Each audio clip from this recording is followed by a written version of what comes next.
students, welcome you all to my YouTube channel. So my dear students, today we are going to start our next topic. Our next topic is demand schedule. ठीक है, इसके बारे में हम बात कर रहे थे. ये दो तरीके, एक इंडिविजुअल शो करेगा और एक मार्केट शो करेगा. ठीक है, इंडिविजुअल मतलब जब किसी पर्टिकुलर एक पर्सन के बारे में बात करेंगे कि जब प्राइसेस बढ़ रही हैं तो उसके हिसाब से वो डिमांड क्या कर रहा है, कम कर रहा है, ज़्यादा कर रहा है. तो मतलब कि प्राइस का जो इफेक्ट डिमांड पे पड़ता है. अगर किसी इंडिविजुअल को लेके चलेंगे तो इंडिविजुअल की बात करेंगे. अगर किसी ग्रुप ऑफ पर्सन्स की बात करते हैं, यानी कि एक से ज़्यादा लोगों की बात करते हैं और उनका डिमांड कर्व अगर हम ड्रॉ करें या फिर अगर शो करें तो वो क्या कहलाएगा, मार्केट कहलाएगा. ठीक है, मार्केट डिमांड शेड्यूल कहलाएगा या फिर मार्केट डिमांड कर्व कह लो. ठीक है, तो स्टार्ट करते हैं यहाँ से. सबसे पहला, demand schedule is a table showing different quantities of a commodity to be purchase at different prices of that commodity according to Samuelson. Samuelson के हिसाब से देखो क्या है, the table relating to price and quantity demanded is called demand schedule. ठीक है, ऐसा table जो प्राइस और उसके अकॉर्डिंग जो क्वांटिटी डिमांड की जा रही है, ठीक है, ऐसे टेबल को हम क्या कहते हैं, डिमांड शेड्यूल कहते हैं. इसके दो तरीके हैं, वही इंडिविजुअल और मार्केट. सबसे पहले हम इंडिविजुअल की बात करेंगे. ठीक है, individual demand schedule refer to demand schedule of an individual buyer या कंज्यूमर. एक की बात करेंगे of a commodity in the market.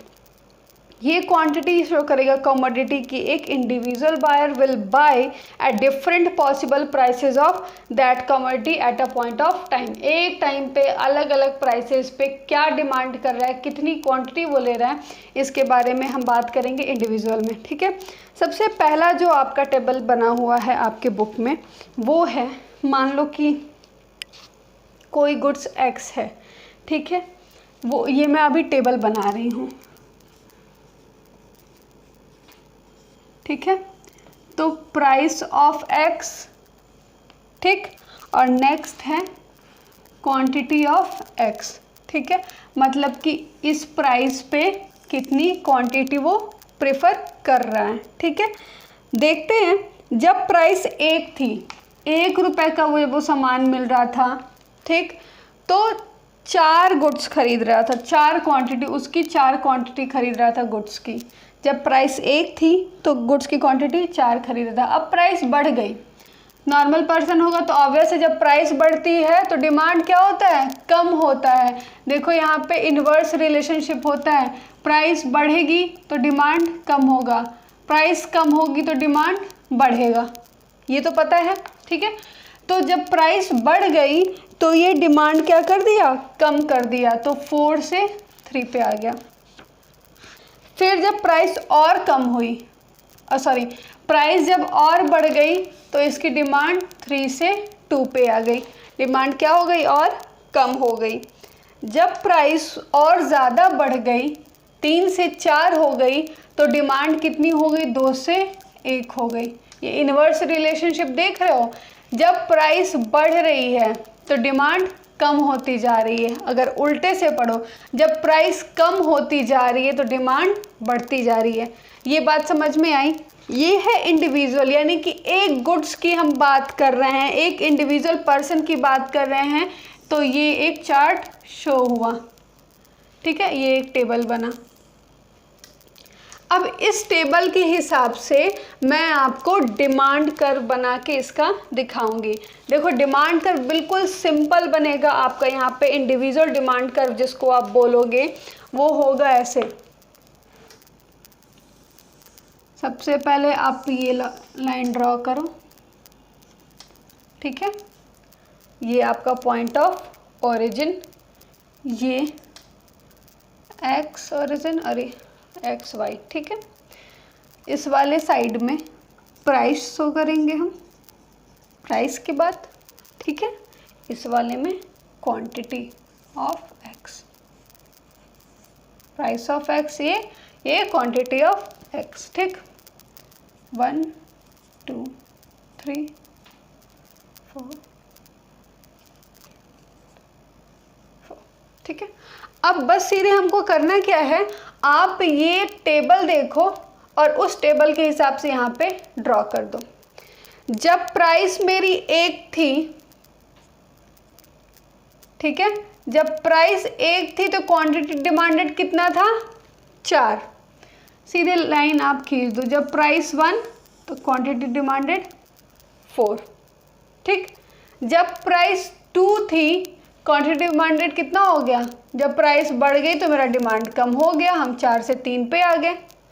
जब प्राइस और बढ़ी तो मेरा डिमांड और कम हो गया और हम 3 से किस पे आ गए, 2 पे आ गए।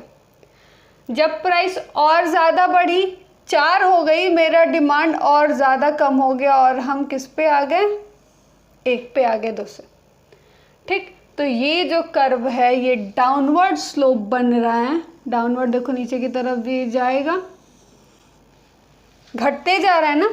ये कर्व है आपका इंडिविजुअल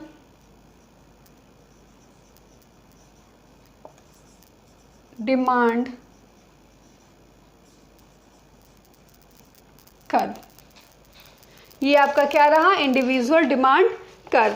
अब इसकी प्रॉपर्टीज आप देख लो। डिमांड कर्व स्लोप क्या है, डाउनवर्ड है, ठीक है। ये इनवर्स रिलेशनशिप बता रहा है ना कि प्राइस बढ़ रही है तो डिमांड कम हो रही है, प्राइस कम हो रही है तो डिमांड बढ़ रही है। इनवर्स रिलेशनशिप, स्लोप्स डाउनवर्ड, ठीक।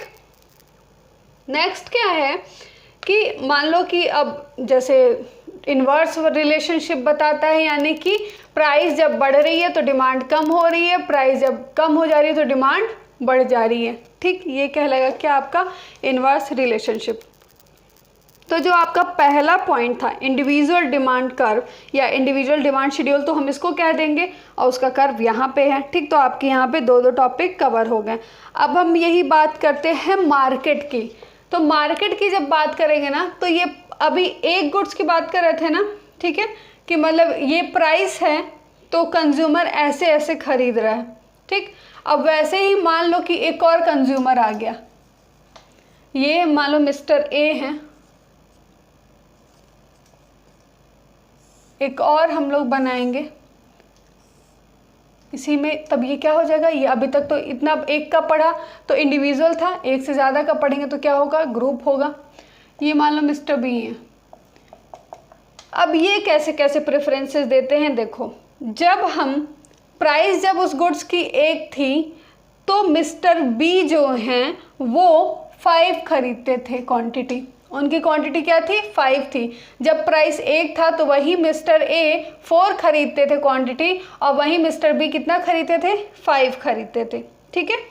अब जब प्राइस 2 हो गई तो इनकी डिमांड कम हो जाएगी, प्राइस बढ़ने से डिमांड कम हुई तो 5 से किस पे आ गए, ये 4 पे आ गए, ठीक है। अब प्राइस और ज़्यादा बढ़ गई तो इनकी डिमांड और ज़्यादा क्या हो गई, कम हो गई, तो ये 4 से 3 पे आ गए।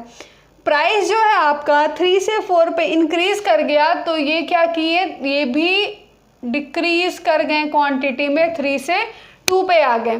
प्रेफरेंसेस देख रहे हो, अलग अलग कंज्यूमर्स हैं तो अलग अलग प्रेफरेंसेस होंगे। तो यहाँ पे क्या हुआ कि जब वहीं पे जहाँ पे मिस्टर ए जो है वो 4 3 2 1 वाले, मतलब कि जहाँ पे 1 पे 4 डिमांड करते थे वहीं पे बी 5 डिमांड कर रहे हैं, जहाँ पे ये कर रहे थे तो ये कंज्यूमर की चॉइस है, वो अपने इनकम के हिसाब से कर रहे होंगे लोग कि उसी में कोई ज़्यादा खरीद लेता है, उसी में कोई कम खरीद लेता है, ठीक है। तो ये आपको यहाँ पे नहीं देखना है कि कौन कितना खरीद रहा है और कौन कितना ज़्यादा खरीद रहा है, कौन कितना कम खरीद रहा है। हमें देखना क्या है कि ये जब प्राइसेस बढ़ रही है तो डिमांड उस हिसाब से कम हो रही है, या फिर अगर उल्टे से देखो तो प्राइस जब कम होती जा रही है तो डिमांड बढ़ती जा रही है। अब जब हमें क्या करना है, ये तो आप क्या पढ़े हो, इंडिविजुअल डिमांड कर्व ना, अब आप पढ़ोगे मार्केट डिमांड कर्व। तो मार्केट में मैंने आपको बता रखा है कि जब एक से ज़्यादा कंज्यूमर्स की या बायर्स की हम बात करेंगे तो मार्केट डिमांड कर्व बनाएंगे, एक की बात करेंगे तो इंडिविजुअल डिमांड कर्व। तो इंडिविजुअल डिमांड कर्व आपका ये रहा। मार्केट डिमांड कर्व किस में बन सकता है, इस सिचुएशन में बन सकता है ना कि मिस्टर ए है और मिस्टर बी हैं। अब करना क्या है कि आपको इनका अलग अलग नहीं बनाना, अलग अलग आप बनाओगे तो वो इंडिविजुअल कहलाएगा, हमें बनाना है एक में ही। तो इसको हम क्या कर देंगे, सम अप कर देंगे, यानी कि मिस्टर ए को मिस्टर बी मतलब मिस्टर ए के प्रेफरेंसेस और मिस्टर बी के प्रेफरेंसेस को ऐड कर देंगे। ठीक, बात समझ में आई?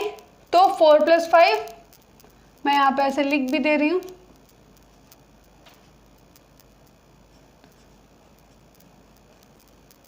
7, 2 + 3 = 5, 1 + 2 = 3। ठीक है, दिखाइए कि आपको करना क्या है। जो मिस्टर ए का था प्रेफरेंसेस, मिस्टर बी के प्रेफरेंसेस 2 का बना रहे हैं, तो हमें क्या करना है कि ए और बी को प्लस कर देना है। तो इनके प्रेफरेंसेस को 4 3 2 1 + 5 4 3 2, 4 + 5 3 + 4 2 + 3 1 + 2 ऐड कर दिया ना। अब यानी कि जब प्राइस 1 थी, अब सेम जैसे कि ये आपने ड्रॉ किया, अब ऐसे ही आप मार्केट वाला कर लोगे। ठीक है, यहाँ पे आपका प्राइस ऑफ एक्स, यहाँ क्वांटिटी ऑफ एक्स। ठीक है,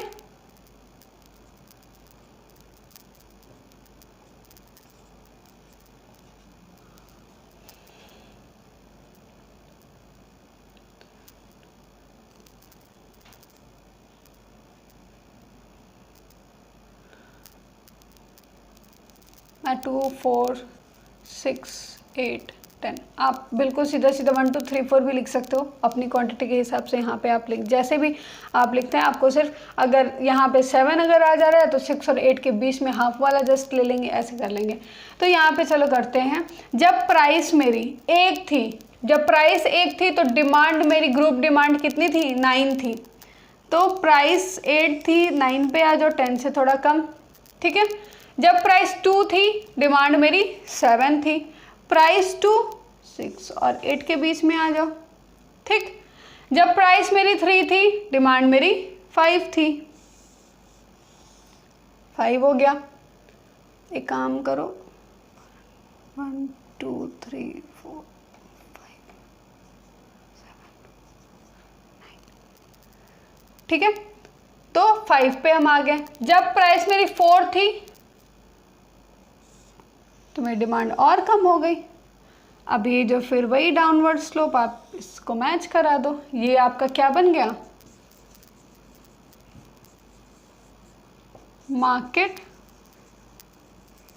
डिमांड कर्व। ठीक, बात समझ में आ रही है? आप एक बार ध्यान से देख लो, इंडिविजुअल भी वैसे ही है और मार्केट भी वैसे ही है। आपको कोई एक्स्ट्रा मेहनत नहीं करनी है, सिर्फ करना क्या है कि इंडिविजुअल वाला जो है, ठीक, इंडिविजुअल बनाओगे तो एक बायर की बात करेगा, अगर मार्केट बनाओगे तो एक से ज़्यादा की बात करेगा। मार्केट अगर बना रहे हो तो करना क्या है, हमें जो अलग अलग कंज्यूमर्स दिए हुए हैं, मिस्टर ए मिस्टर बी, जितना अगर ऐसे बहुत सारे हो, सी हो डी हो ई हो, 5 कंज्यूमर दिए हुए हैं, तो उनके सारे के जो प्रेफरेंसेस हैं कि इस पे एक पे कितना, ये मत करना कि अलग अलग कहीं से भी कुछ भी उठा के ऐड कर देना। एक प्राइस पे जब प्राइस 1 थी, तो उन अलग अलग कंज्यूमर्स की कितनी ज़्यादा क्वांटिटी वो डिमांड कर रहे थे, तो उनकी जो डिमांड है उसको ऐड करेंगे एक प्राइस वाले पे। ठीक है, फिर 2 वाले प्राइस को ऐड कर लेंगे, फिर 3 वाले को कर लेंगे, फिर 4 वाले को कर लेंगे। ऐसे ही करके जब सारे का टोटल निकालेंगे, तो जो टोटल आएगा ना, उसके बेसिस पे हमको कर्व ड्रॉ कर देना है। ठीक है, तो सेम वही जो आपका डिमांड कर्व जो है, ये नेगेटिव स्लोप बनाता है, डाउनवर्ड स्लोपिंग होगा ये। ठीक है, चलो तो आप इतना रीड कर लेना, और उसके बाद से मैं नेक्स्ट वीडियो में आपको जो भी आगे पढ़ाया गया है, ये तो पहले आप अपने सारा वर्क कर लेना। ये आपका होमवर्क रहेगा कि 4 बायर का, ठीक है, 4 कंज्यूमर्स का आप बना के ऐसे मार्केट और डिमांड कुछ भी एज्यूम करके, ठीक है, प्राइस और उसकी क्वांटिटी, और आप मुझे भेजोगी और उसके बाद से मैं डिमांड फंक्शन पढ़ाऊंगी। ठीक है, तो सबसे पहले आपको करना क्या है कि डिमांड का जो इंडिविजुअल है, तो इंडिविजुअल बनाना है, और उसके बाद से 4 बायर्स का लेके मार्केट डिमांड कर्व बना के भेजना है। Okay, thank you students.